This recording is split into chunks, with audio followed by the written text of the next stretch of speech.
warahmatullahi wabarakatuh. Perkenalkan, nama saya Siti Aisyah dengan NIM E11012111. Nah, di sini saya akan menjelaskan 25 teori komunikasi.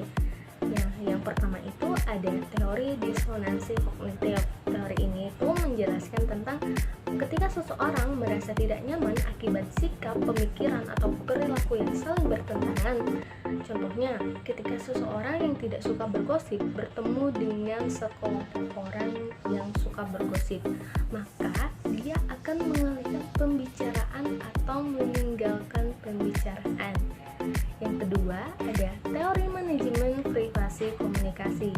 Nah, teori ini adalah teori yang paling praktis untuk menjelaskan isu-isu keseharian dan digambarkan dalam kegiatan sehari-hari. Misalnya, kita curhat tentang keseharian kita. Itu adalah salah satu contohnya. Yang ketiga, ada teori penetrasi sosial. Nah, dalam teori ini menjelaskan tentang proses ikatan yang menggerakkan sebuah hubungan dari yang superficial menjadi komunikasi yang lebih intim. Contohnya tuh hubungan dua orang yang semula tidak kenal, kemudian berteman, dan pada akhirnya menjadi bersahabat. Dan teori yang keempat adalah teori pelanggaran harapan. Nah, teori ini tuh menjelaskan ketika realita tidak sesuai dengan harapan. Ketika kita mengharapkan perilaku dari orang lain dan perilaku itu tidak sesuai dengan yang kita harapkan. Contohnya tuh seperti misalnya nih, kita menginginkan respon yang baik, malah mendapatkan respon yang sebaliknya. Yang kelima, ada teori pengurangan ketidakpastian. Nah, pada teori ini menjelaskan proses dari dua individu yang baru saling mengenal, kemudian berusaha mencari informasi untuk mengurangi rasa ketidakpastiannya. Contohnya tuh ketika kita baru mengenal lawan jenis ya, dan kita ada rasa tertarik nih, kita otomatis mencari informasi tentang dirinya untuk mengurangi ketidakpastian. Yang keenam adalah teori dialektika relasional. Teori ini menjelaskan adanya suatu hubungan yang mana di dalamnya ini cenderung terjadi pertengkaran karena terlalu memaksakan kehendak masing-masing. Contohnya tuh ketika sepasang kekasih ingin makan, yang si cewek ini ingin makan makanan Korea dan yang si cowok ingin makan makanan Jepang. Nah, mereka ini bertentangan dan tidak mendapatkan titik temu. Yang ketujuh ada teori groupthink. Teori groupthink itu sebutan istilah untuk keadaan ketika sebuah kelompok membuat keputusan yang tidak masuk akal untuk menolak anggapan atau opini publik yang sudah nyata buktinya. Contohnya, ketika suatu perusahaan namanya sudah tercemar nih, maka dia akan mencari tindakan meskipun tidak masuk akal untuk memperbaiki nama baiknya. Teori yang ke-8 ada teori agenda setting. Teori agenda setting ini beranggapan apabila media memberikan tekanan pada suatu peristiwa, maka media tersebut akan membuat masyarakat menganggap peristiwa itu penting. Nah, contohnya tuh ketika kita menganggap memakai masker itu tidak penting, maka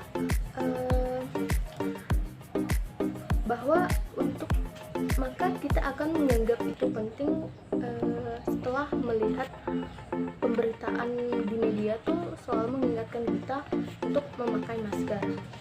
Nah, yang ke-9 ada teori interaksi simbolik. Teori ini menjelaskan bahwa pikiran manusia mampu menafsirkan kejadian atau simbol yang ada di sekitarnya. Contohnya, ketika kita melihat bendera putih misalnya ya, itu menandakan orang sedang berduka dan ada orang meninggal.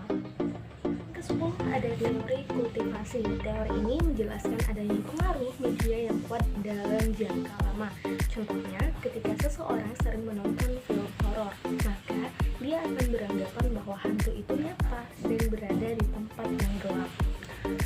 11 ada teori pengungkapan diri. Teori ini adalah proses pengungkapan diri kepada seseorang. Contohnya, saya menceritakan sikap dan karakteristik saya ke pacar saya agar tercipta komunikasi yang baik. Yang ke-12 ada teori hipodermik. Teori ini menjelaskan bahwa media sangat berkuasa dan mempunyai kekuasaan yang sangat kuat, sedangkan komunikan bersifat pasif. Contohnya, ketika Rinso mengiklankan deterjen dan khalayak merasa terpengaruhi sehingga khalayak menyebut bahwa deterjen itu adalah Rinso. Yang ke-13 adalah teori belajar sosial. Teori ini menjelaskan bahwa pentingnya memperhatikan sikap, perilaku, dan emosi karena itu akan dapat mempengaruhi orang lain. Contohnya, ketika seorang ibu yang suka marah-marah, maka anaknya akan tumbuh menjadi seorang yang pemarah. Yang ke-14 adalah teori satu tahap.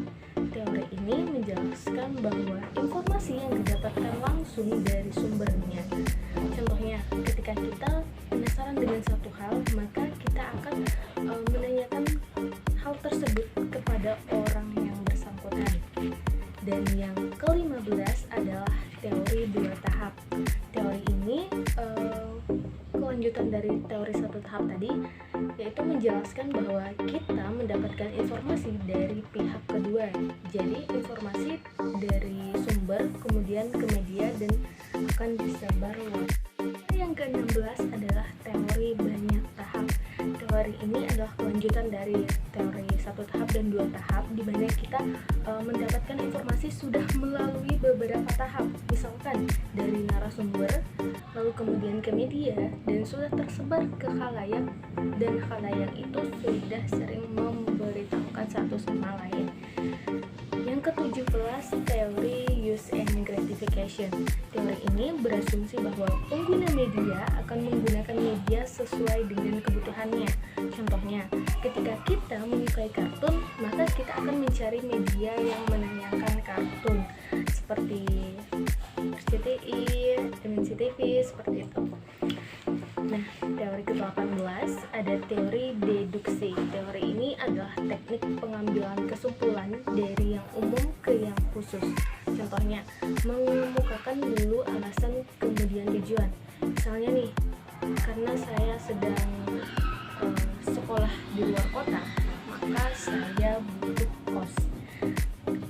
Yang ke-19 adalah teori induksi.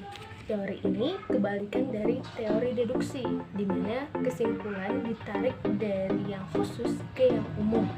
Biasanya dimudahkan dulu keinginan baru alasan. Misalnya, saya ingin ngekos karena sekolah saya jauh. Yang ke-20 adalah teori inokuasi. Teori ini menjelaskan bagaimana tata cara kita untuk menolak suatu persuasi dengan mengeluarkan argumen positif dan argumen negatif. Contohnya, ketika ada yang mengajak untuk merokok, maka kita menolak dengan cara, meskipun merokok itu enak, tetapi berbahaya untuk paru-paru. 21 adalah teori behaviorisme. Teori ini menjelaskan bahwa perilaku atau respon seseorang itu tergantung oleh rangsangannya. Contohnya, ketika kita merasa ada yang memperhatikan kita, maka kita akan meresponnya dengan melirik orang tersebut. Yang ke-22 adalah teori humanisme. Teori ini menjelaskan bahwa belajar apapun itu boleh, asalkan dimanfaatkan dalam masyarakat. Contohnya, ketika kita belajar bahasa asing, itu baik karena akan bermanfaat pada kehidupan sehari-hari. Yang ke-23 ada teori nafisme. Teori ini menjelaskan bahwa setiap orang itu dilahirkan telah memiliki bakatnya masing-masing. Contohnya, ketika seseorang yang pandai menyanyi, itu selain dari latihan, ia juga telah ada bakatnya dari lahir. 24 ada teori ketergantungan. Teori ini menjelaskan bahwa Media sangat penting bagi masyarakat. Masyarakat sangat bergantung kepada media karena kebutuhannya. Contohnya, sekarang kita sudah sangat bergantung kepada media untuk mendapatkan informasi. Nah, yang ke-25 adalah teori pengharapan nilai.